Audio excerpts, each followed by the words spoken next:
Recording in progress. Okay, hey everybody, happy Friday. Another, another month is gone, another season's gone, it's just crazy. I hope everyone that went to the picnic, that wanted to go to the picnic, went to the picnic. That made no sense, and everyone had a good time. I certainly had a good time. And we're getting ready for fall. So this is kind of a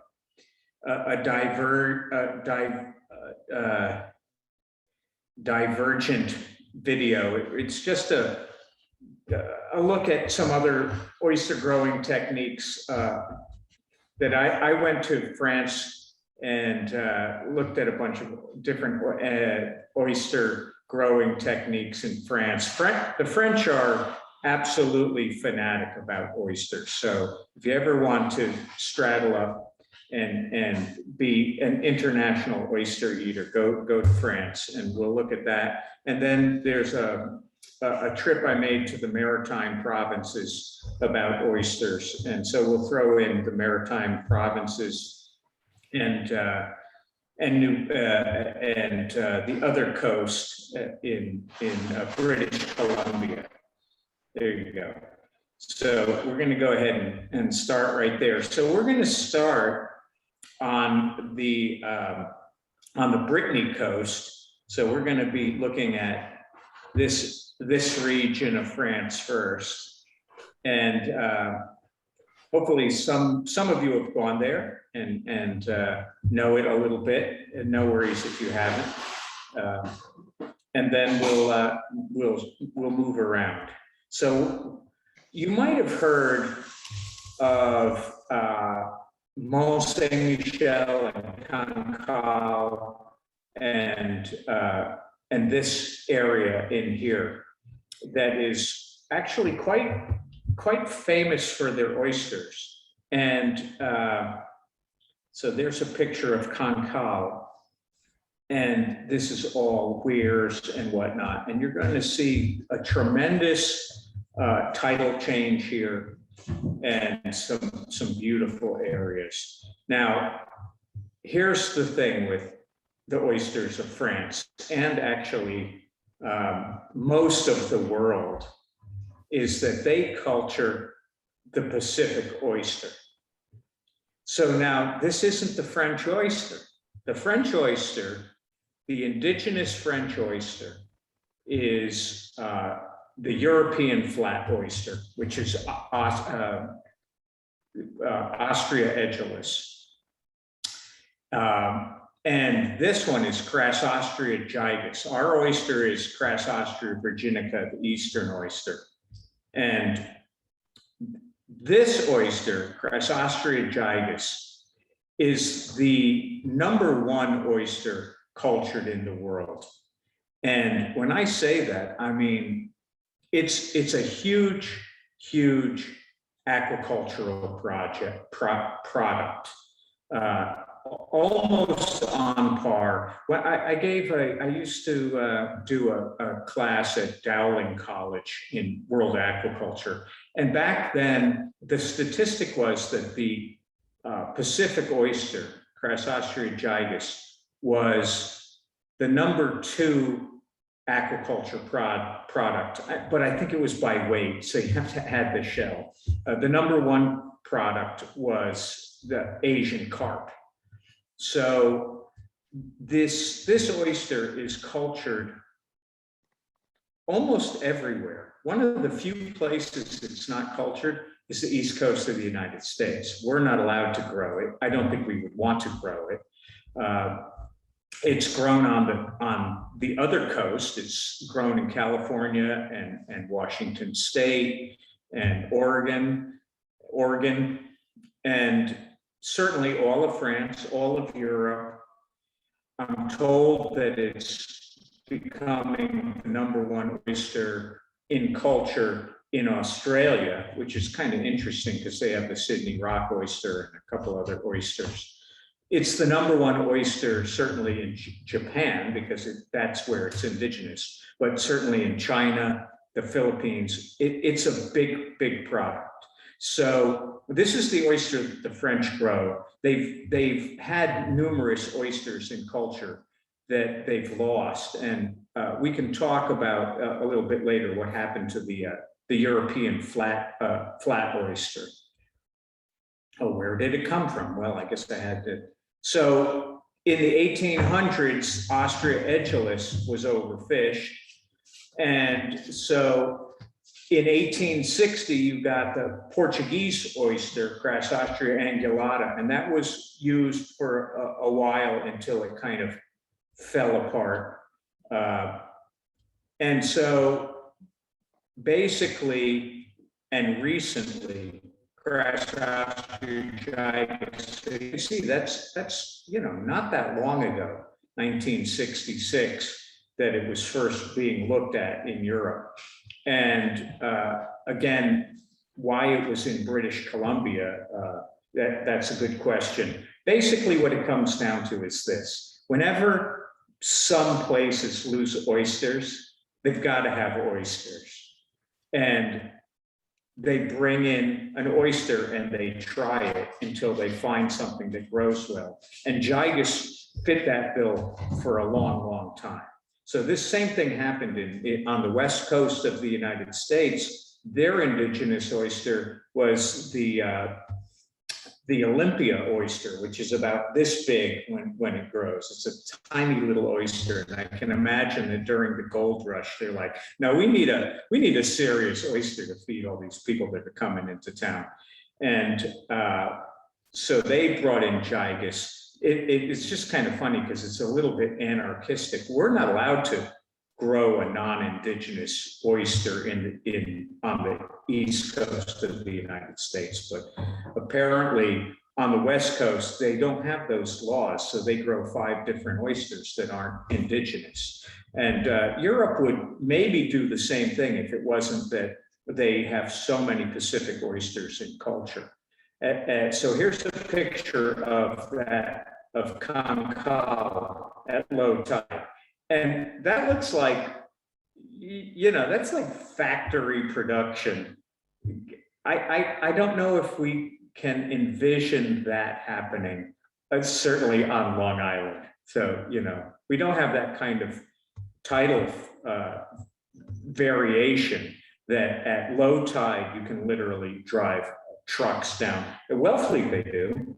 Wellfleet, that you can drive your truck down on the flats and work your flats. But to have this kind of intensive farm that at high tide is completely unseen and underwater is certainly not unique to the world, but it would be very unique to the East Coast. Maybe not as unique on the West Coast, but I mean, I just can't imagine looking out of, say, Cornell and seeing that kind of thing happening. And what's going on, I mean, it looks almost like a vineyard, doesn't it? I mean, you've got your trellises and you've got what look like vines growing. And this is all, we're going to see a close-up of what everything is, but this is all oyster production. Well, not necessarily all oyster production. You're also going to see that there's a polyculture of blue mussels that happens in this region too.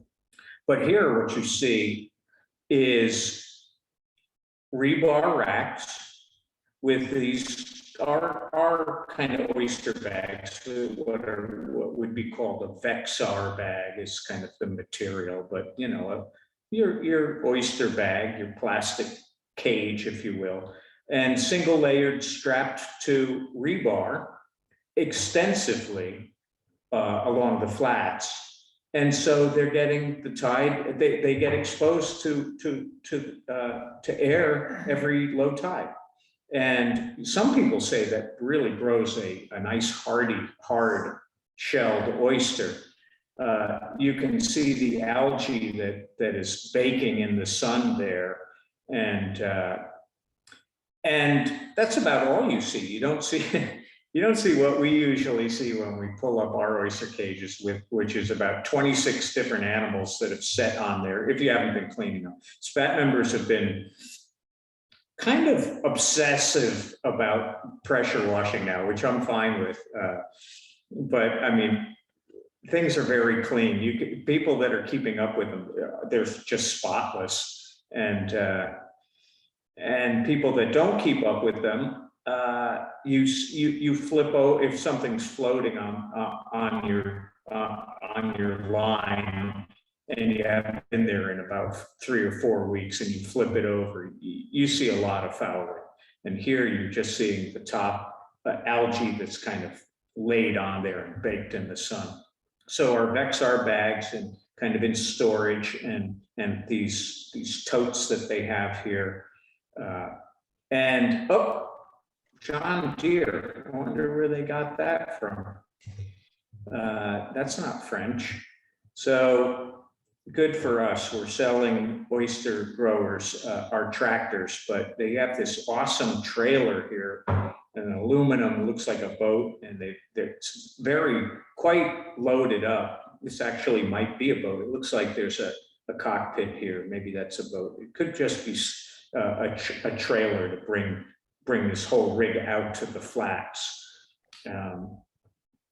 Now, this is an interesting shot. And again, something that isn't unique.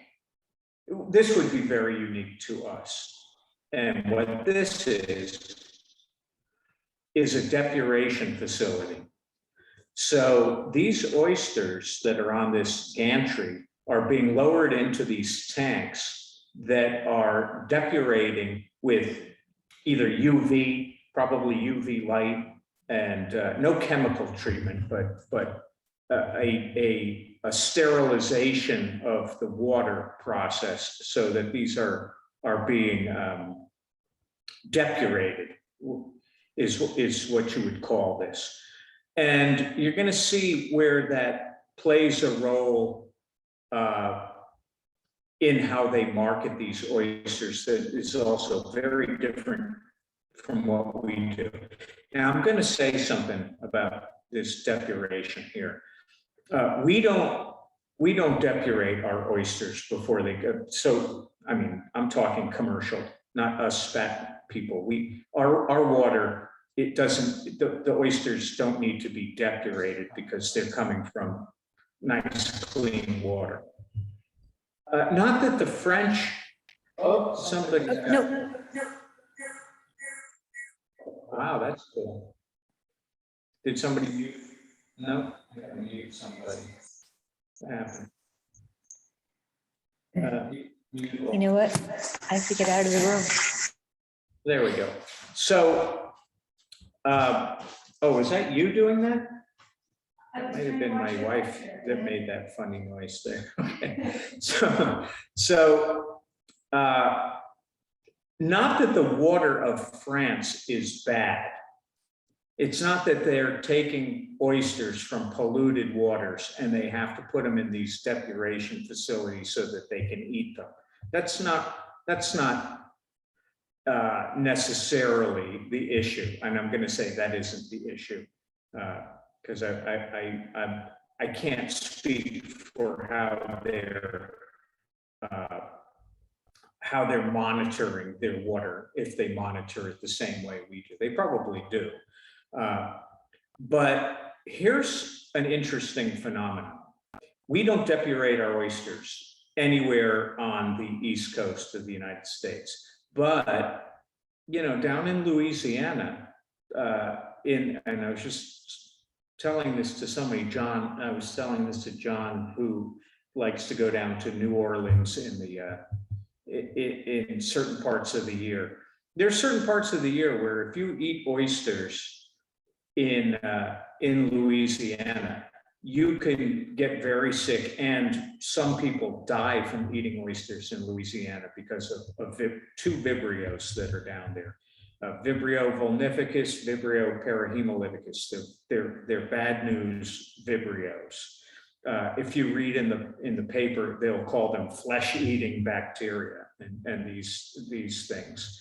So what fascinates me is that our Food and Drug or FDA or our USDA allows that to happen. You wouldn't think that the USDA would allow anybody to die from eating anything in the United States. E. coli, you know, all these things that go around that cause problems, makes big news. But it's routine that people get a vibriosis from eating raw oysters in Louisiana. It's about the only place. I think there was one case in Florida a couple of years ago. But you would think that they would make, at that time of the year in Louisiana, would make them depurate their oysters before they serve them to the public.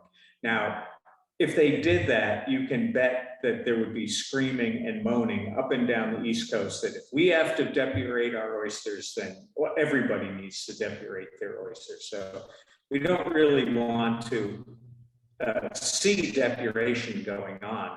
Not that it's necessarily the worst thing in the world, but I'm told that you actually can get some mortality in the process just because it's a static tank and you've got to hold them. Does it change the flavor? You know, they're going to lose the natural salts and the extra pellular fluid or the liqueur. They're going to exchange it. It's almost like a transfusion of this water into their tissues. So, you know, they depurate, and it's not really something that I want to see ever in the East Coast. So that's a depuration plant. The presentation of French oysters is something that we can learn a lot from.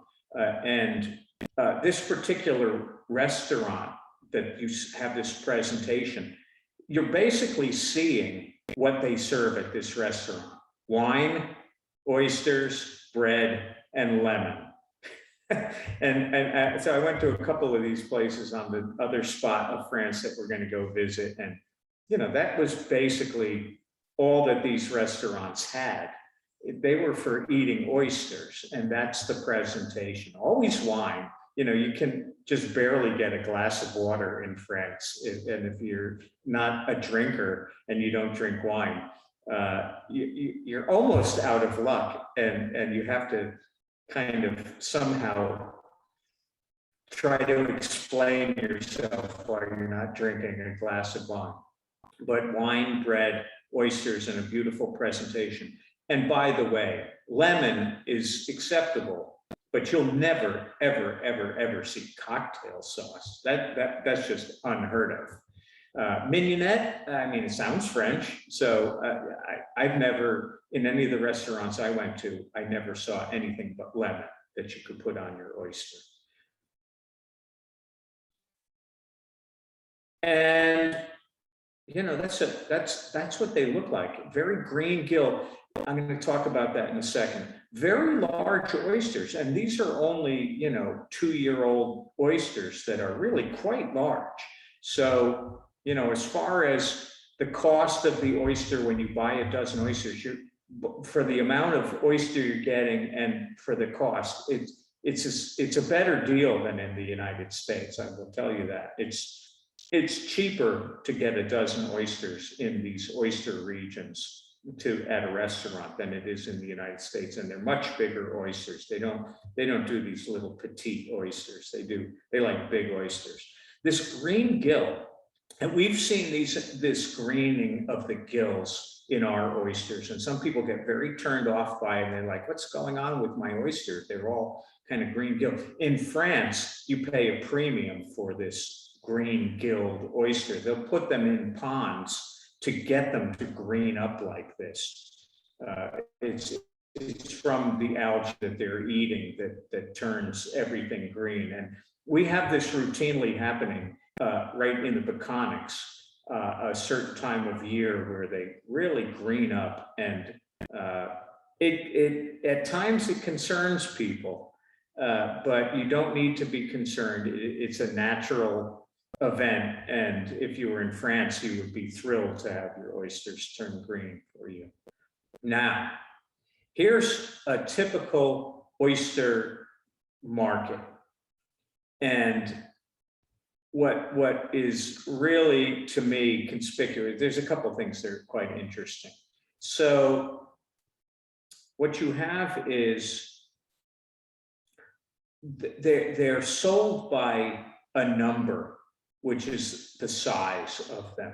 So they're sold by a number, they're sold by the dozen. So that's €4.20 for a dozen of these cru. Now, cru is cup. Cru is cup, and cup means the Crassostreogitis, the Pacific.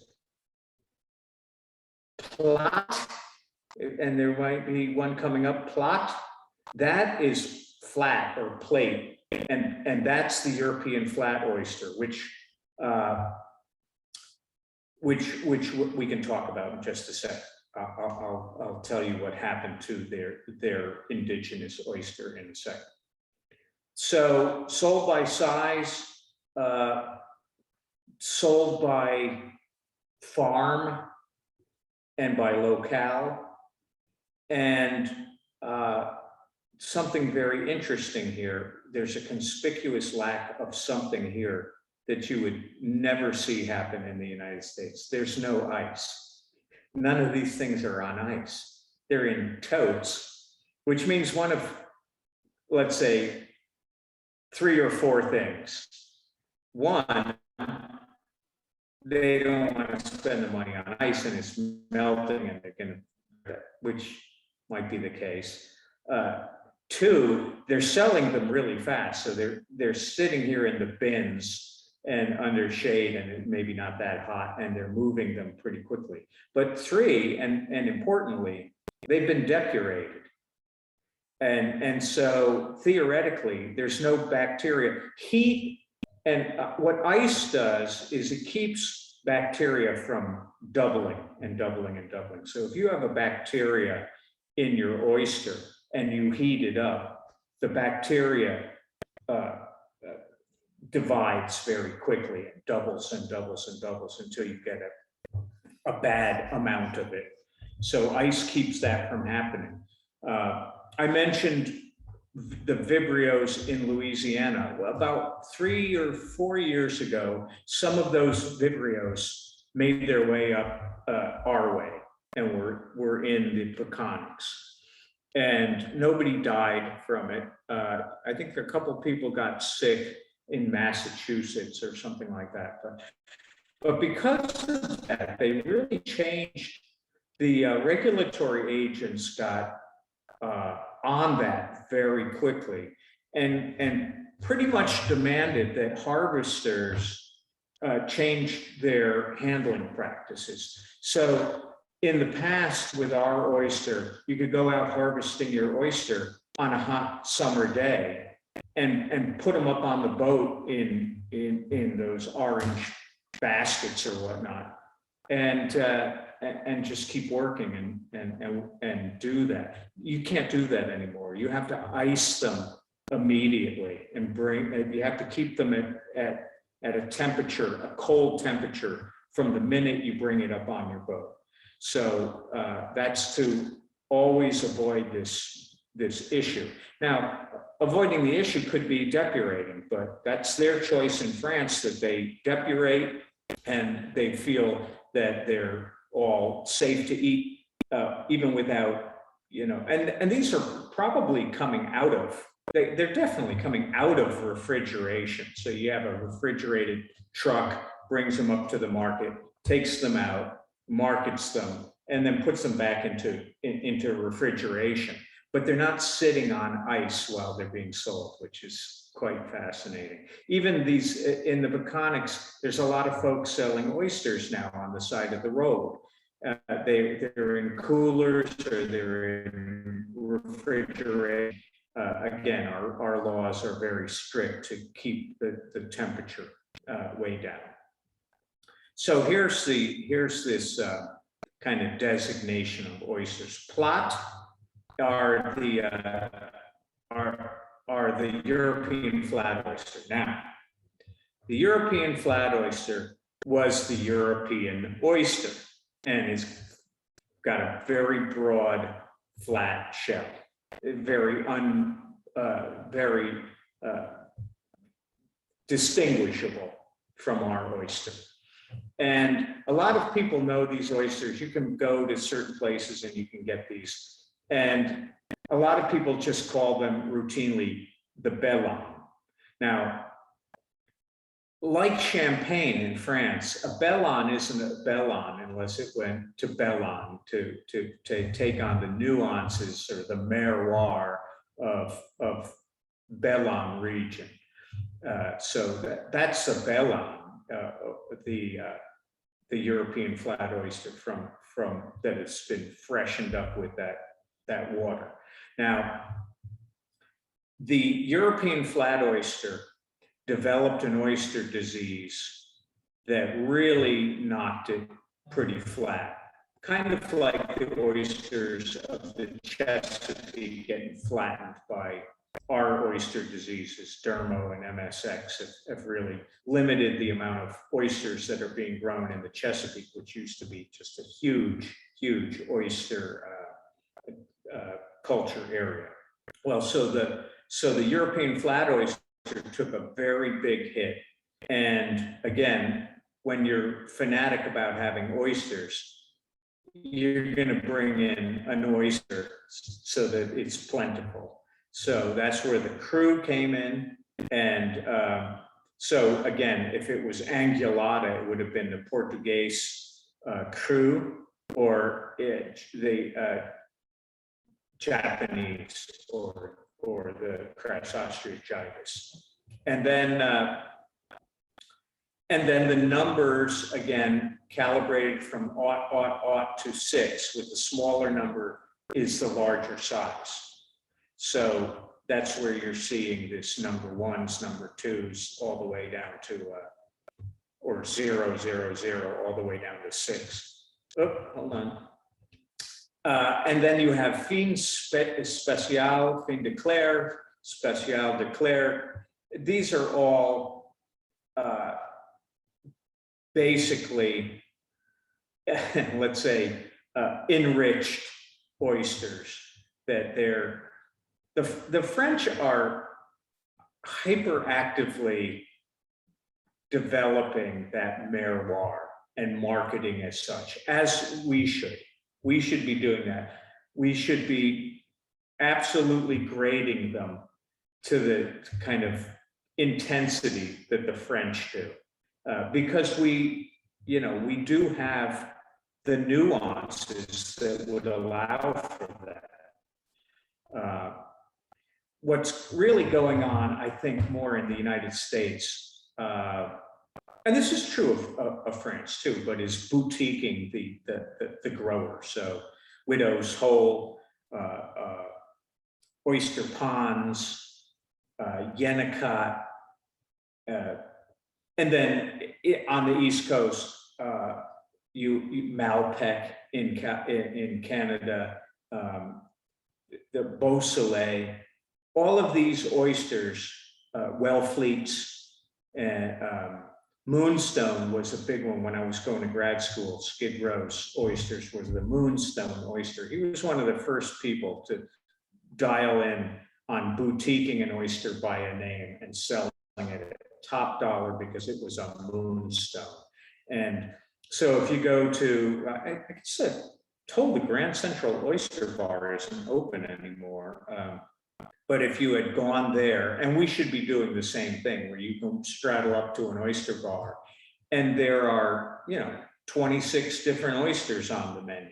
You could do that literally on Long Island with just Long Island oysters. There's about that many growers, and each one of them has a name to it, and pick up on the nuances. But we don't do, these little names that we could do. We should do that. It'd be a lot of fun. So that's what's going on here. Huit Sauvage, that's a wild oyster. This is at €1 a pop, and you can see they're kind of huge, these things. And also you have the moule, the blue mussel. So you've got that sold alongside. I'll tell you an interesting thing about these blue mussels in a moment. So I just find these stands, I would love to see something similar to this in the United States, where you had literally, and whether it's on a, you could do this and have it on ice and not being a fish market, I suppose. Maybe at a farmer's market or something where they're really all out in front of you, and you could walk along and choose your sizes and your shell quality and your boutique name, and even kind of like they used to do at the candy shops, not in my day, so even before that, where you could pick out your candy and you get one of each and, go up to okay, this is what I got. That would be a lot of fun. I think there's a lot to be said about the marketing this way, very artisanal. And so there's a nice assemblage of oysters all laid out there. And this is another thing that really we don't do in the United States. I mean, they're different prices because they're graded as such. You can kind of do that with our clams. If you're buying a bunch of cohogs, they're not nearly as well. I don't know. You're not buying them by the pound, so I don't know if they are altering the price on a quahog versus a little neck. But here they clearly, put a premium on a premium oyster, and who could do that? So here's a holding facility for the oysters of Cancale, and here's Huit Plat de Cancale. So here's the Bellon, blonde Bellon. Okay, so these folks, and again, I imagine that they are really doing what they're supposed to be doing, which is making sure that these oysters have gotten a taste of that water that allows them to sell them as Bellon, or else they would be shunned upon in France for being charlatans. Huit de Cancale, Moule de Bouchot. That's blue mussels. Now, Bouchot, I was told by a friend of mine in Maine that was selling oysters that he had a fellow from France come by and asked if he had Bouchot. And my friend said, "What's Bouchot?" And he said, "They're the exquisite small mussel." And so my friend was selling him what he said was his seed mussels for twice the price because they were the exquisite Bouchot. So that could be what this is that they're selling them, not these huge mussels, but smaller mussels. So they have this particular vendor, Danielle, internet connection is unstable, are selling all the European flats, the Crassossia gigas, the Japanese, and the blue mussels. So there's their product there. And I don't know if anyone's been to Mont Saint-Michel. This astoundingly beautiful place is right there in the heart of the Oyster District. So they say it there, and you can go for tours, and it's a big deal there. I think we would like us to have. We don't need the big billboard, but we should be a place that people come from all over the world for our oysters as well. And I suppose we could put up a fake castle or something. We don't really need a castle to show off our oysters. Visit the Bouchot. So here's a little tourist trailer pulled by, of course, a John Deere tractor. Thank you, United States, for supplying France with our tractors. Good. So you can go in here and be touring around at low tide. I imagine at low tide, they must have their timing impeccably down so that they don't lose any tourists to, I don't know if anyone's been to the Bay of Fundy, but you know, you can go play around in the low tide, but you have to be very aware when the tide switches. And actually, Mike Osinski and his daughter went to Concal to visit, and he said he was pretty terrified of when the tide switched, because it really, you know, it fills up pretty fast. So I suppose that's why all their contraptions flow, so in case you get stuck at low tide. So now this is, you know, again, I get quite fascinated by looking at vistas, waterfront vistas, that as far as the eye can see, reminds me of out here. Obviously, they would look like vineyards, you know, all these trestles and whatnot. But what all this is pole culture of mussels. It's all mussels on this pole and on these trellises. And so again, there are places where you could do this here, and really, they do this differently in Prince Edward Island. In Prince Edward Island, the concept is similar to this. And some people might do pole culture, but a lot of them do hanging culture of mussel sock. So you have this, basically a collector. It would be a spat collector that would collect mussel spat, and it would set up along, and I'm going to show you what they use for here, but they, you know, either on buoy lines or whatnot,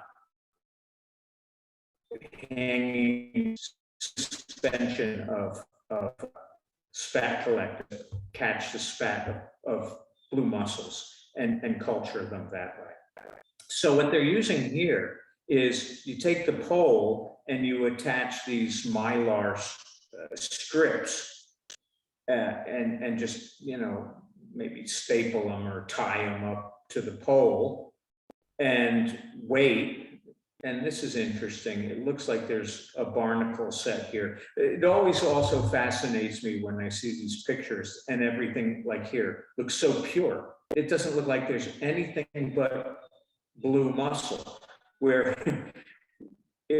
when we do anything, you get 20 different crazy animals growing on it. Here, I can make out barnacles. The French eat barnacles too, you know, so they probably don't mind having barnacles, but it's pretty pure culture of mussel.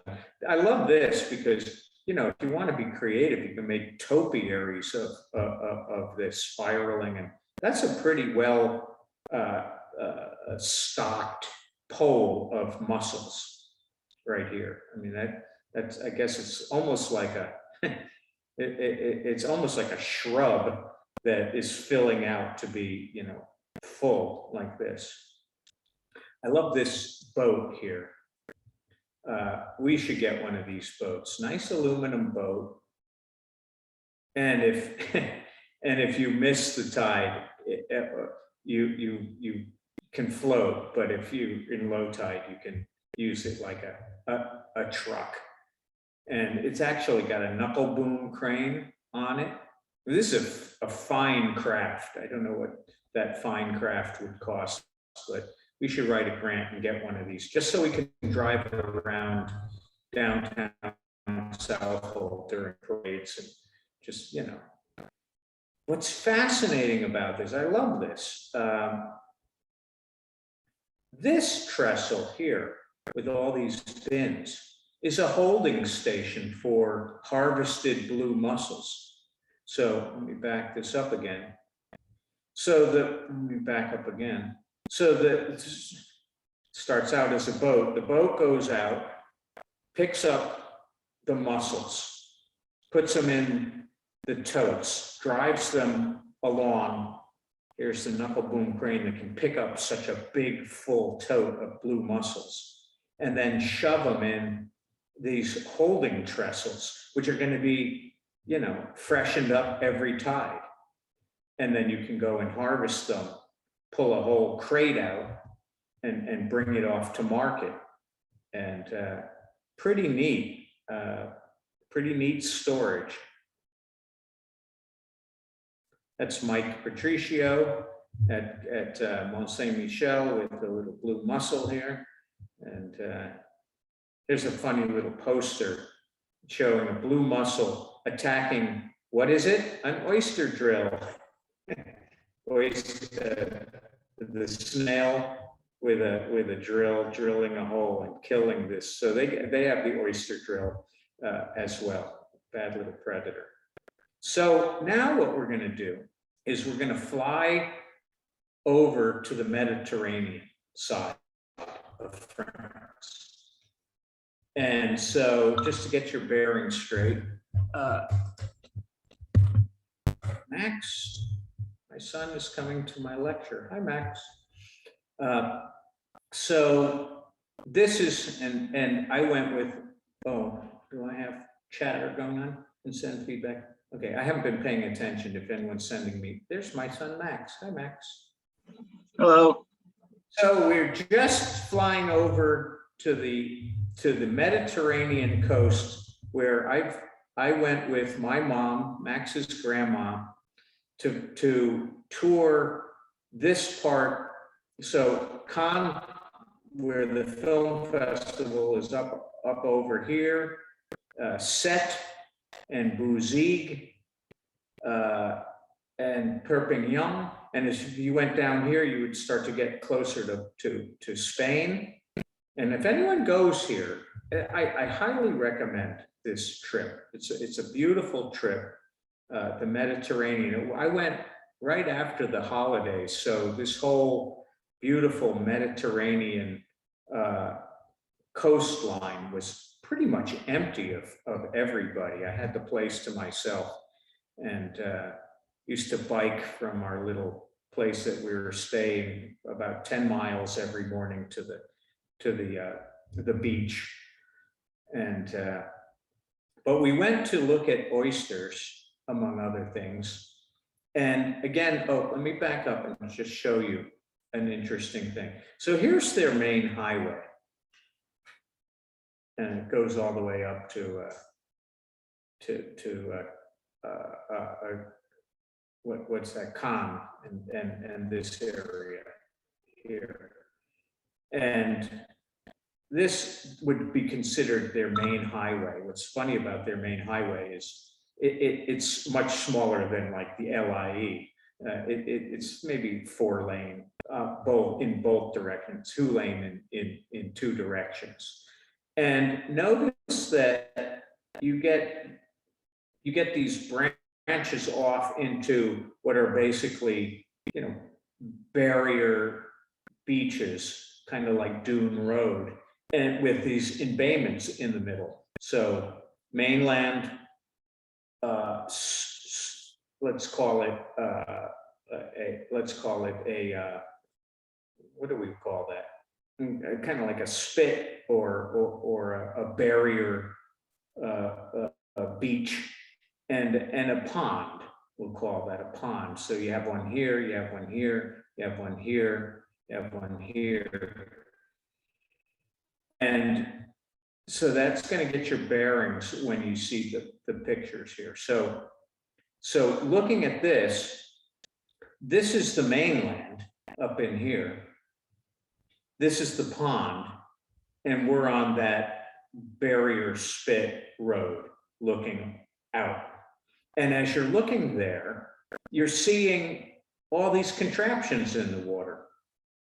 Again, they always remind me of like vineyards or something, but they're out there in the water. And this is not nearly as tidal as what you were seeing on the Brittany side. And I love this picture. I remember this day quite well because the wind was blowing quite stiff.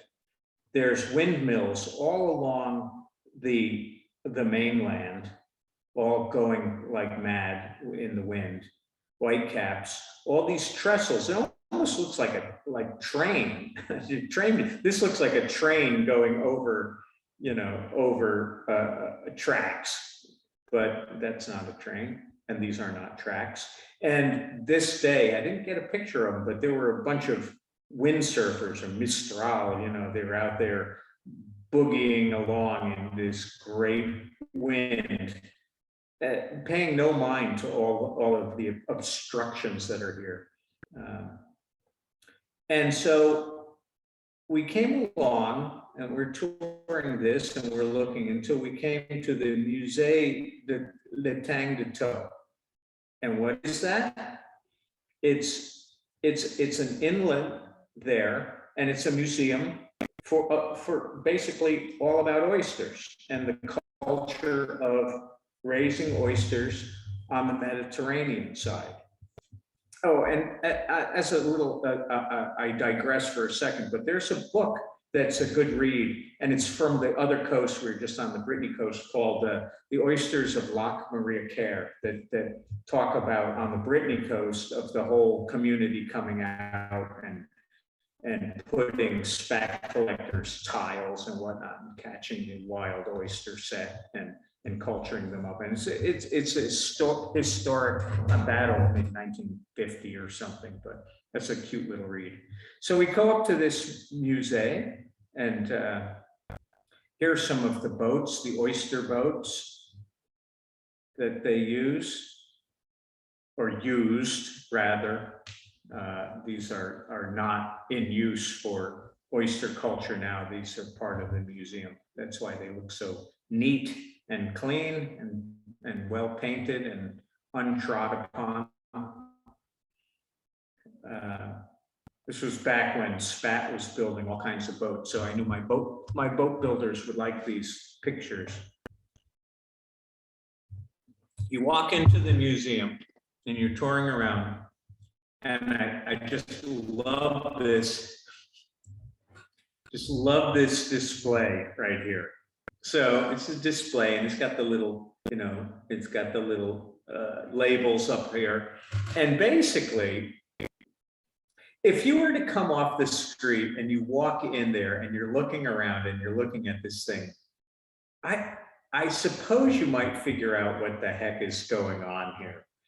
So this is an exhibit of Spat collectors that have been tried to grow oysters. And you have this, what looks to be either cement star on a piece of wood and a string, and a wooden pole on a string, and another wooden pole on a string, and a string on a string with shells kind of stuffed into the, open up the lay of the line. I always talk about opening up the lay of the line, where the three strands are nice and tight, and you open it up, and they're opening up the lay of the line, and they're stuffing an oyster shell in there. And then these oysters that are kind of hanging off of here, and this kind of baggy wrinkle thing.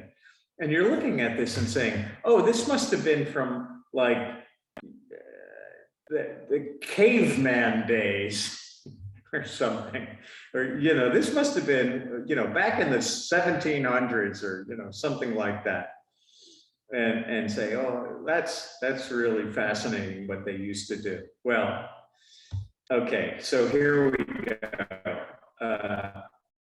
Those things that you saw as we were driving along the embayment that the windsurfers were avoiding were these trestles that look like a train trestle. And this isn't 1600, 1700. This is, you know, 2021 France, Mediterranean. This is what they're doing. Okay, now I have to explain it to you. I wish I had, in the background here was a video that was playing in French, obviously, and I have to apologize. For all that my dad was colossally French, Jacques Tetrault, he was trying to learn English when I was growing up, so he never spoke French. He just stumbled around his English to try to learn English so he could communicate with my mother better. She got pretty good at French, but I never got past like 6th grade French, so I got a little bit of it. But there was a video playing that it didn't need translation to figure out what was going on. And what was going on was this. they were explaining the way that they culture oysters on the Mediterranean coast. And what they do is they make these trestles out of dimensional lumber. That looks fine. Then they just take, all their old trees and stuff, and they use those for joists across this would be the joist. This might be the, I don't know, cross member or whatever it is. And there's all these things dangling down. And what are all these things dangling down? So here's the progression of how they grow oysters on the Med. The first thing they do is they take a bunch of oyster shells and they drill or knock a hole in the center of the shell, of every shell. So you got an oyster shell, punch a hole in the center, then take a string, tie a knot at the bottom, drop the oyster shell with the hole down until you've made basically a candy necklace type looking thing of oyster shells on a string. And you make a ton of them. You make thousands of them. And you go out to your trestle and you tie them off to your tree cross member and dangle them in the water. So now your trestle is full of these candy necklace oyster shell spat collectors. And you do that when you know that oysters have spawned, and it's a couple weeks after they've spawned that the larvae is there. You would do it maybe a week before you know that they've spawned. Maybe you're doing plankton toes, or you just are aware of the seasons, or you're opening up your oysters and you can just tell that you get that timing. It's all about timing. And you can play the timing in your to your advantage by, putting these candy necklaces out during a spawn, or this, let's just say it's April 15th, that they're going to spawn May or something. You're not quite sure. So you put a bunch out April 15th, and maybe the next week a bunch more, and the next week a bunch more, and maybe keep pulling them up and looking at them until basically your candy necklaces have new oyster set on them. And so you would pull up your necklaces and you would see little dots. It's our spat on shell. We do this. I did this year, and we actually had a really nice oyster set on shell. And so they pull these things up, and what they do then is, believe it or not, and let's back up here, because they take the shell off the candy necklace, and they open up the lay of the line and jam them in these lines, long lines full of these. So here's now picture a shell. Let's say it's got a hole in the center where the string was, or a metal rod. Actually, they don't use, they don't use a string. They use like a 1/8-inch metal rod that's got bent up like a fish hook at the bottom, drop them down. So they're on a metal rod, and the metal rod has a little eye on it. So they're metal rods, they're not strings. So you take them off the metal rod, and now you're opening up the lay of the line and jamming the shell that's got little oyster spat on it, like that. You go back out to your trestle and hang them for a month or so, 2 months maybe. Now you go back and you take your you take your ropes off, undo the shell, and now you've got oysters visible, the size of a dime or a nickel, and they chip them off the shell, and believe it or not, they glue them 1, 2, 3 onto a string. 1, 2, 3, little cluster, 1, 2, 3, little triangles of glued oysters all along the shell. This is showing them when they've grown, and go back out to your trestle and hang them there until they're market size. And you know, maybe you're saying to yourself, wait a minute, that's how they still do it? And that's how they do it. That's how they culture. So here's the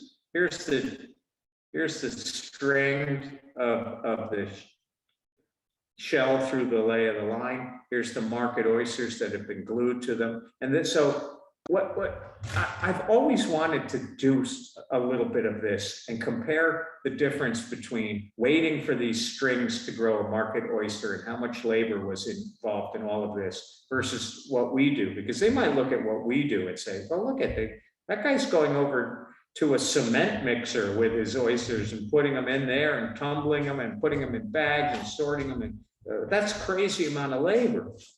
Why don't they just do it the way we do? Just stuff them in a piece of string and wait. And, you know, one of these days we've got to compare these different techniques to see who wins at the end. I'd be fascinated to see that.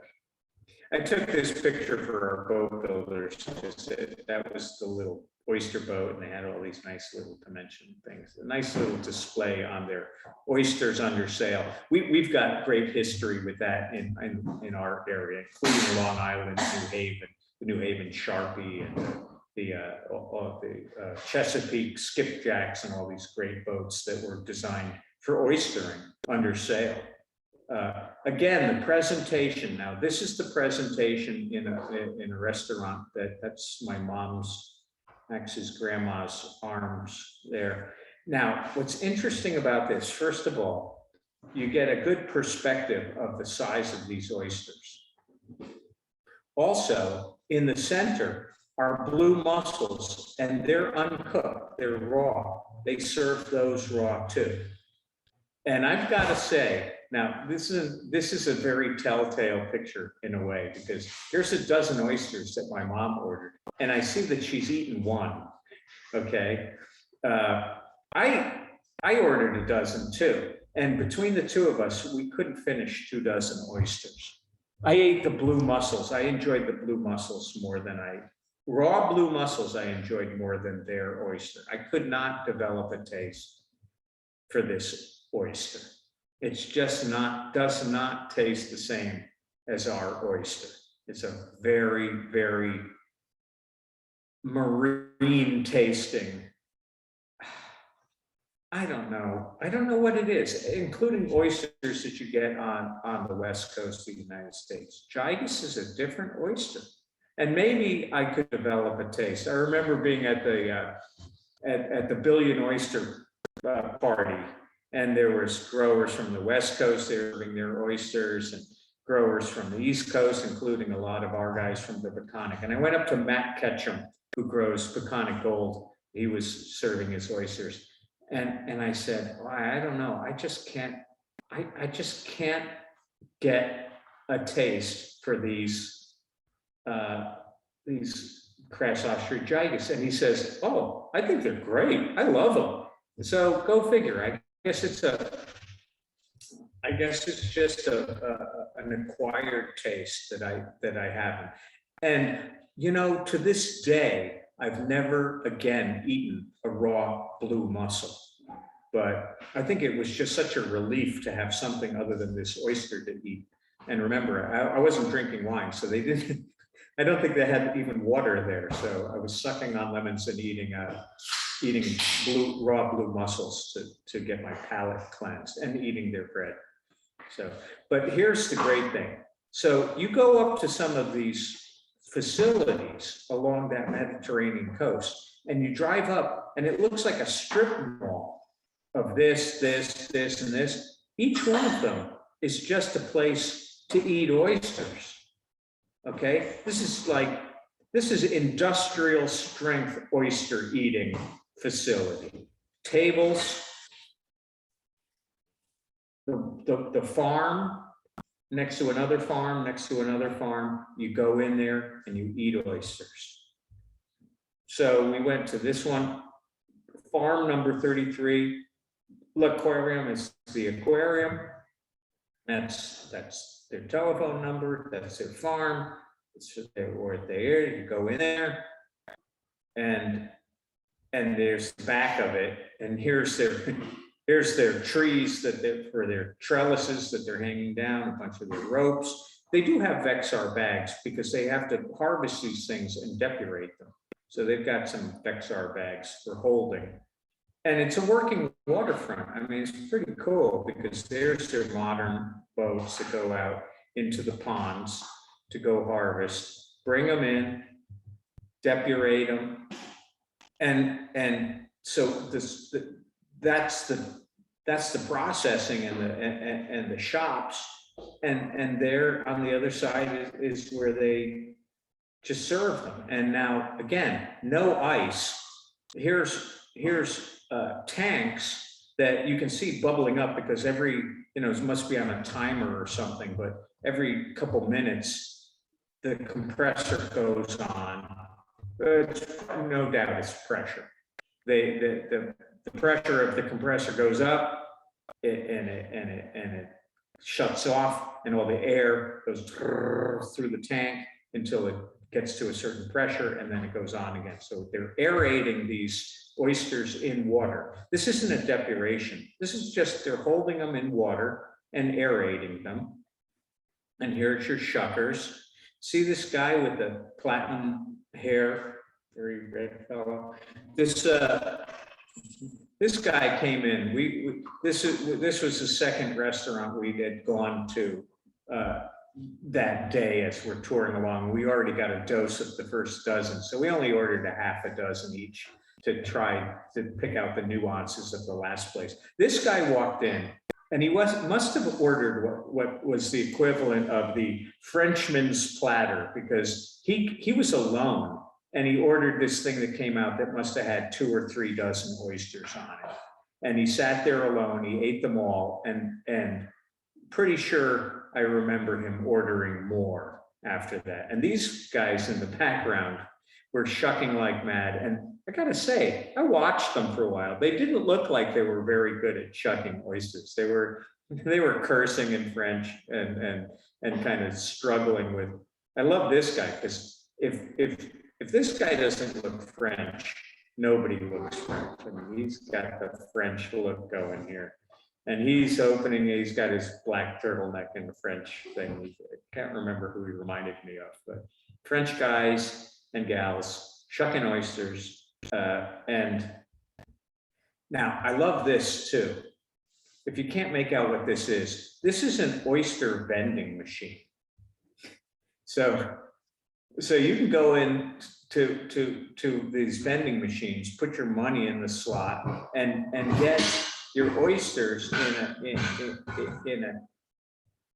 a crate, and again, they're all sorted out by, color coded by what they are, and that's pretty impressive that you can, 24-hour vending machine for oysters. That's how fanatic they are.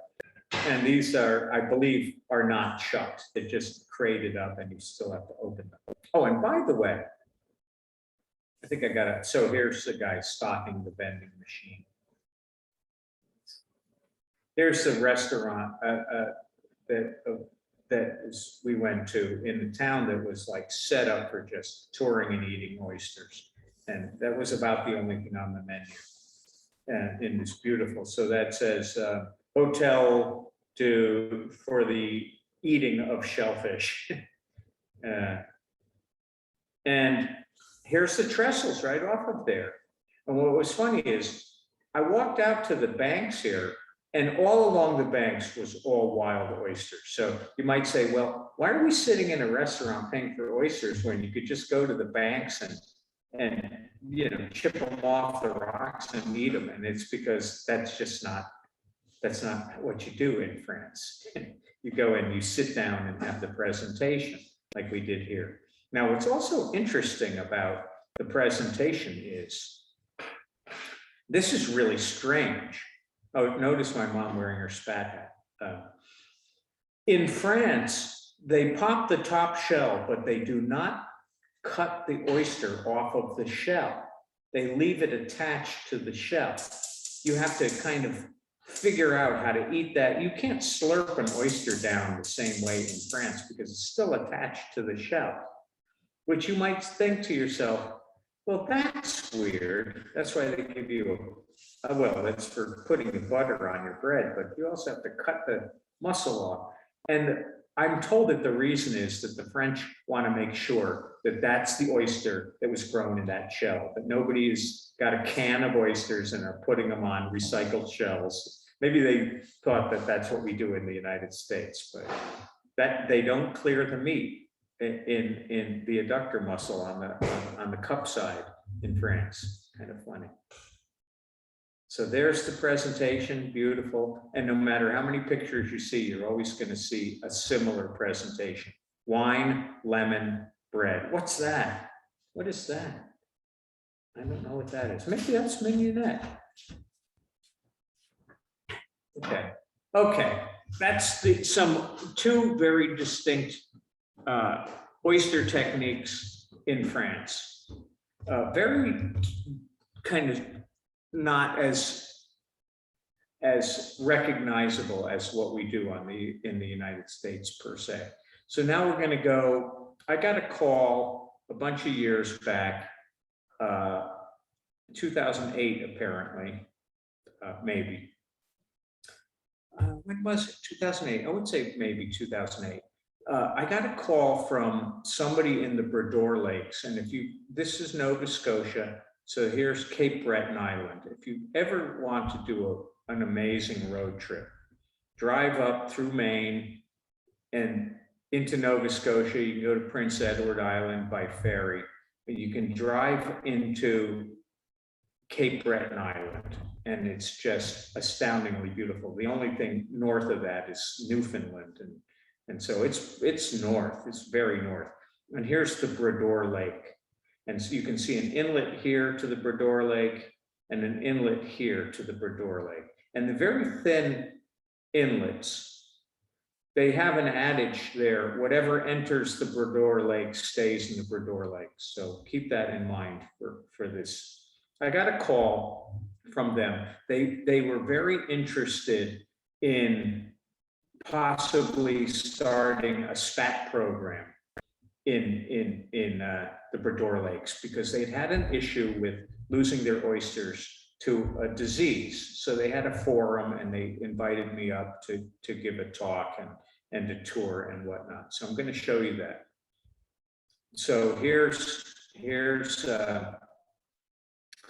beautiful scenery of Cape Breton, a trellis bridge going over the part of the Bredor Lake.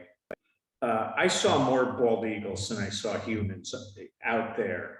I mean, at the conference, there were some people, but just an astounding amount of eagles.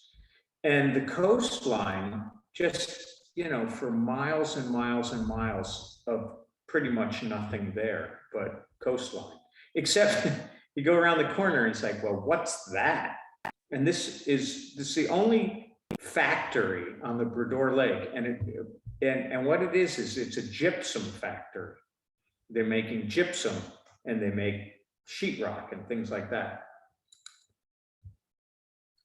So I asked the guy I was with from our equivalent of a DEC agent, what's going on with the gypsum factory? Oh, well, they're making gypsum. It's like the one employer of the whole place, big employer.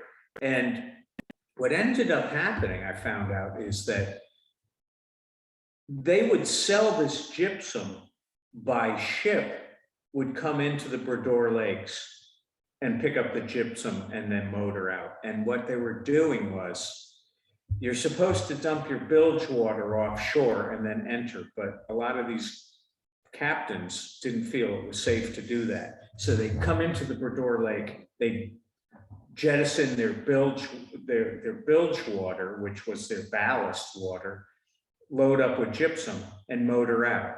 Well, that ballast water, where were some of these tankers coming from? The Chesapeake.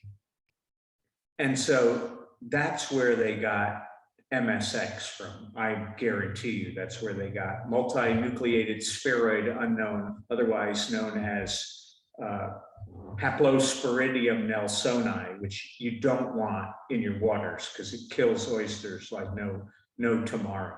It was discovered in the Chesapeake and spread from things like that kind of action, pumping up the bilge water. What's interesting about MSX is they don't know exactly how the disease is transmitted. They're pretty much sure there's a secondary host. An oyster that has MSX doesn't necessarily give oyster next to it MSX in laboratory experiments. So there's a secondary host that allows the disease to be transmitted. So whatever was in that bilge water, somebody should have analyzed the bilge water because it had to, they don't know what the secondary host is yet, but it certainly entered the Bredor Lakes because they lost their oysters to MSX. And when I was up there was a pathologist from Virginia Institute of Marine Science who couldn't figure out how MSX could survive the Bredor Lakes. In the Bredor Lakes, you'll get 4 feet of ice on the Bredor Lakes in the winter. And he was like, how could MSX ever survive that kind of cold? And the answer is it doesn't have to. They can get a new inoculum of it every year that tankers from the Chesapeake come in and blow their bilge into the lake. Remember, whatever enters stays because there's not a lot of good tidal flushing there. I love this sign. How do you know that's an oyster lease? Well, because there's a sign nailed to a tree. And this is what the oyster lease looked like. Boy, I tell you, if that was my company, I would probably be out of business, yeah, which a lot of them were, unfortunately. That's what was going on. And we toured for days, and this is what we found over and over. This was kind of interesting. So this was I believe this was in April we went up, and that's a salinometer, and it's reading 14 parts per thousand, freshwater 0. Our water out at the Marine Center is 28. So this is pretty brackish. This is almost, this is, and the reason why the salinity is so low. And by the way, MSX does not like low salinity. So these are all the things that should be getting rid of MSX. 8.1 degrees Celsius. So it's cold and it's brackish. That's because the ice just melted. That 4 feet of ice just melted, and that's all ice melt. So it's all that fresh water that melted into the Bredor Lakes that made that salinity go, cut it in half. And what do you see here? Well, looky there, trellises with strings coming off of it. Remember where we saw that last? So here's a place that used very similar techniques for catching wild oyster set. As a matter of fact, I think there's a picture somewhere of a shoreline with a big pile of stuff in the background. It was all old shell strings. And so here's a trellis, floating trellis, holding cages and things. Well, he pulled it up, and what did we find? Blue mussels. Oh, I said, oh, you're growing blue mussels. No, I'm not growing blue mussels. That's just all fouling. This is all fouling. I said, why don't you grow blue mussels? You're doing great growing blue mussels. And he said, we can't compete with the Prince Edward Island guys because they got mussels, they got miles of mussel stock. And this is just our oyster company being taken over by fouling. And here's the oyster, and here's an oyster, and here's an oyster. It's almost all mussels. It's like, you can't tell me you're running a company, an oyster company, when you've got, 4, 5, 6 oysters and all fouling. This is more like what we see when we think of extreme fouling. You know, everything just growing off of it. And here's his Vexar bag, and he's trying to get at it through all the mussels. And here's some oysters. So he's getting some oysters to grow. But you know, we went and we looked at all this stuff. This oyster right here, you can get a perspective of its size. Here's the guy's hand. Here's this oyster. That's like a 3-year-old oyster.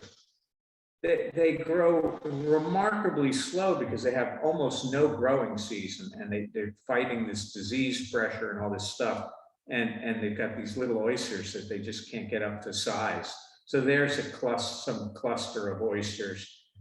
And that wasn't from gluing them together. That was wild oyster setting, a little triple of oysters there.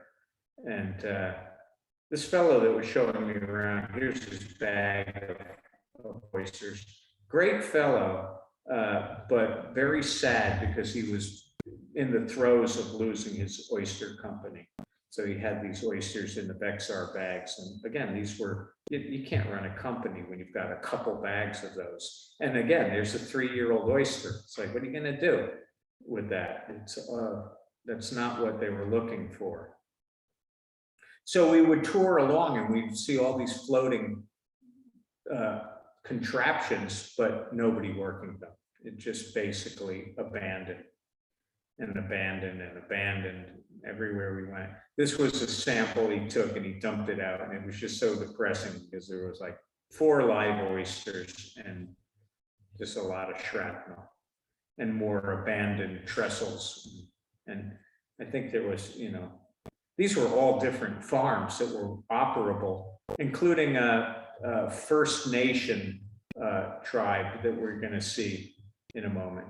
But again, you pull the stuff up and you get some oysters, but it's almost all what they would consider to be fouling, and they can't even deal with, you know, cleaning them up.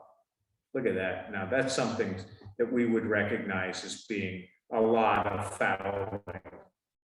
So that seems to be like a colonial tunicate, or maybe a sponge and a bunch of mussels and dead oysters, and what a mess. And live oysters. So they, you know, they were trying to get this thing back, but they weren't getting a market product through there. There's a bunch of oyster set, but you know, how do you run a business through that? So one thing they were trying to do to try to run a business, the Canadian government did a couple interesting things. So first of all, this First Nation tribe was pulling a bunch of different stunts with, you know, fisheries where they were going out and without, you know, they didn't need permits, they didn't need anything. They were just harvesting and harvesting and over harvesting and really, you know, creating chaos. So the Canadian government, in their wisdom, said, well, let's build them a marine natural resources facility and we'll teach them how to be sustainable and yada, yada, yada. And so they won't just wipe out all the stuff. So they built this beautiful facility. They got a person behind a desk there, and kind of reminded me of the Shinnecock, except, you know, it was brand new. It was a lot of money spent. And they had a shellfish hatchery. There's the algae growing in the stock cultures. Here's a tank with some experimental oysters set in it. Again, the salinity, 13. They kept it, they're heating the water up to 16. And they're looking at, you know, they've got these larval rearing conicals and a couple trestles, experimental trestles. It looks like our floating upwellers, but that's just, you know, an experimental trestle.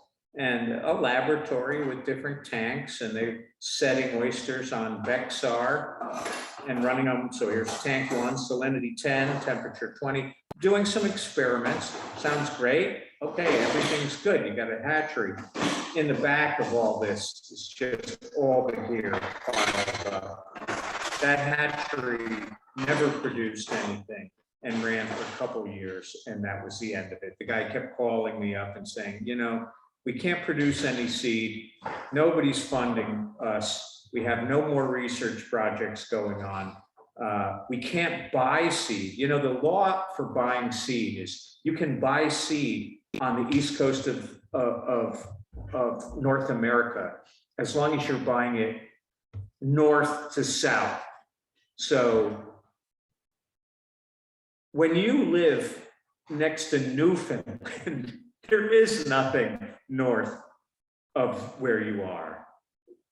You know, we could buy seed. We can buy seed from Maine. That's north of us. We could buy seed from Massachusetts. That's north of us. We can't buy seed from Delaware. That's south of us. We can't buy seed from the Chesapeake. That's south of us, and all of the south. So it can move in that direction. The south is fine. They can get seed all the way up and down the, not down the coast, but theoretically they could because they're all south. But when you live in the Bredor Lakes, you are about as north as you're going to get. So they can't get any seed. So all their gear was just abandoned. Here's that pile. That's all shell strings up on the, it looks like a midden site, but that was all the shell strings for hanging on the trestles for catching the wild spat. And again, just a sad statement. And he's been in touch. So here was the fellow that was touring me around Bredor Lake, Bredor Oyster Farms, Cape Breton. And he had this great building, but for sale. Why? It's empty. It's done. It's over. And he, since then, you know, a long time ago, sold it. And he still gets in touch and still has all kinds of dreams. But, you know, the oyster industry in the Bredor Lakes pretty much was over. Sad, but true. So let's fly to the other side of Canada, to British Columbia, so that we can end on a more positive note. Now, when you're in British Columbia and you're doing remote stuff, you're remote. And, you know, they have this just vast amount of waterways, and the regulations are different, not only in British Columbia, but really on the whole west coast of North America. So you're allowed to do a lot of, I love this picture. I got this from the internet, but you got this mist going over and these contraptions for growing oysters that tumble. And everyone's been trying to copy, you know, this kind of tumbling oyster contraption to get, you know, a nice, beautiful tumbled oyster all the time. And a lot of these aluminum boats and sheds and going out. Here's a culling machine on a nice barge, and look, floating here. They got a lot of floating here, and so this is a floating up. This is a flupsy, a floating upweller, nice big floating upweller, beautiful contraption with nice gantry and there. And what's interesting, they also have netting going around here, so a lot of the fish don't get sucked up to the bottom of this machine. And very similar to the Brittany Coast, they've got rebar racks with Vexar bags exposed at low tide. Now, it's very reminiscent of the Brittany Coast technique for growing oysters. Oh, I love this picture too. This is from a manual. I kind of cobbled the Spat manual off of the British Columbia manual, but I left some parts out, like this contraption. What's this contraption? These guys drive out to the middle of the embayment, cut a hole through the ice. I just couldn't believe this picture. You mean to tell me that you're cutting through ice, that you're standing on the edge of it? Once you cut the hole, it's so thick, you're standing on the edge of it. You're not worried about cracking the ice because you just had that contraption. And pulling up Vexar bags? You gotta be kidding me. It's like, how are you running a company that it takes so much? And, you know, I can understand GPSing it and you know where to cut a hole in the ice, but geez, that's pretty hardy of you. But let me tell you something, they don't fool around. So this is an optical sorter. They go in there, everything after that is automated. They got incredible equipment. Stainless steel food grade optical sorter for sizing them. You would love this, Spat members. A stainless steel hopper for optically stocking the Vexar bags with the right amount. Now, guess what this is? And if you can't guess, and one day, every time I give this talk, I try to entice, Kimmy wants to, can you come in? You can say hello. She's watching this thing. She wants to, my wife is a Francophile, so one day we're going to go to France again and redo all of this. This is in British Columbia with a group that has this corrugated fiberglass like roofing material. And what are they doing here? They're gluing oysters to string. So they're attempting to answer the question that I had. I mean, these guys on the Mediterranean are doing this present day, and they're growing lots of oysters. So does it make sense to use this technique? So these guys were setting up experiment of taking your 3 oysters, gluing them into a little tripod of oysters on a string. And they actually were even more advanced than the French guys. They got the little corrugated, keeping the string nice and straight, gluing their little tripods of oysters to the string using probably, Portland cement.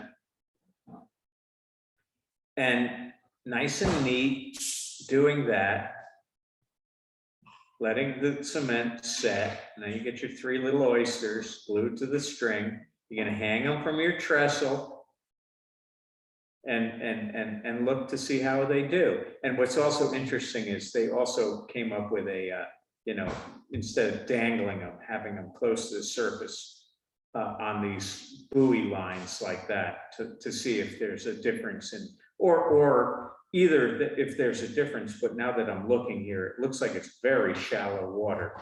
So, maybe just incorporating the whole bay or growing area, so shallow water instead of dangling on you're doing that.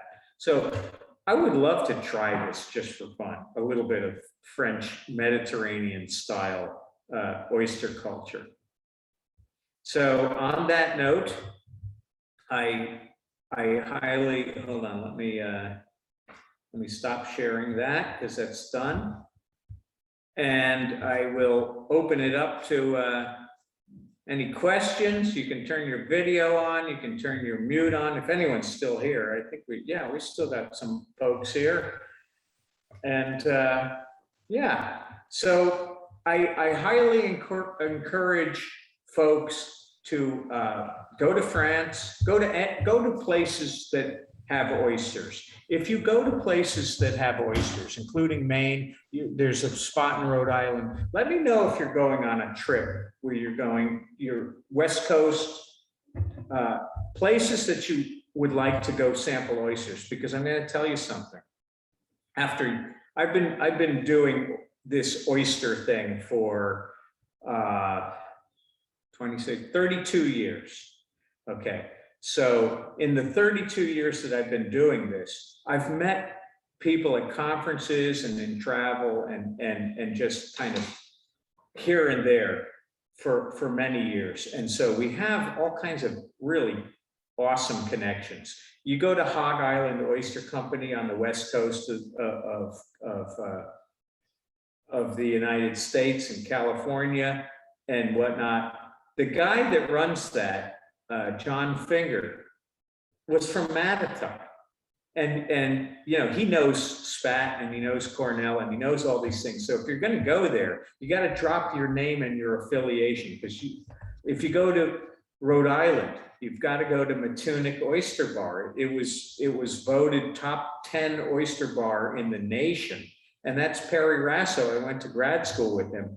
You drop your name and you'll be treated just fine. If you go to France, nobody's going to really know us, but you can say, "Oh, I've seen how you culture oysters on both coasts and blah, blah, blah. And you talk it up and you'll be treated differently than if you're just going in there and ordering oysters. And so I highly recommend it. It's part of the fun of life. Oysters are a very interesting thing to kind of congregate around. So I highly encourage it. And I'm thrilled that you're all involved in growing oysters and wanting to learn new things about oysters. So keep it going. Good. Any questions before we terminate? Yeah, Kim, There. thanks for that. That was really, really entertaining. I love to see the stuff in France. I lived in London for 6 years, and we spent a lot of time in France. And like you, je suis descendu d'une famille canadienne-française. And it's especially the Brittany stuff. That was fantastic. Maybe next time, I don't know if there is a next time, whatever. But something to think about would be, well, number one, the oysters I took out from the Shinnecock last week were fantastic. I've never had oysters like that. So I think that all has to do with the teaching. So thank you for that. But I'm really fascinated with a little bit later on. Maybe you can talk a little bit about it with what people are doing in cooking oysters, not just eating them fresh and natural. But I'm particularly interested, and I'm starting to play around with things like smoking oysters and finding ways to preserve them, canning oysters. Some of the texts I'm finding on this are from like the 16th century. So I don't know, I'd really be interested in your thoughts on that dimension to this, where we go, because it's not just about eating them fresh, it's about, Well, so there are lots of cookbooks out there. There's a lot of things going on. I have my pet recipes, which I'm certainly willing to share, because I have a couple that are a must to add to your repertoire. And it's interesting that you bring up a couple things like there's I know that Mike Osinski at Widow's Hole is really intrigued by pickling oysters. There's, exactly where I got it from, and smoking them. A lot of different things that can go on, and I can work that up. We should do a whole culinary talk. And we can do that. I normally don't do a December talk, but maybe I will do that on just that, because there are some fabulous, including, oyster stuffing for Thanksgiving was a famous recipe that goes way back, and it is really quite fabulous. So there's a lot to be said about oysters. The beauty of an oyster is, as it gets bigger, it doesn't get tough or chewy or whatnot, but it might be some of the oysters that we've been fooling around with that are as big as your feet. You might not want to slurp down in a single bite, but they make wonderful stews. They make a po' boy sandwich is a single oyster of that size, on a bun. So all of these things should be looked at. A lot of people will never eat a fresh raw oyster, and there's nothing wrong with that. There's huge things to be said about the culinary importance of cooked oysters. So I don't want to leave that out, and I'll take that. I'll work that up for you.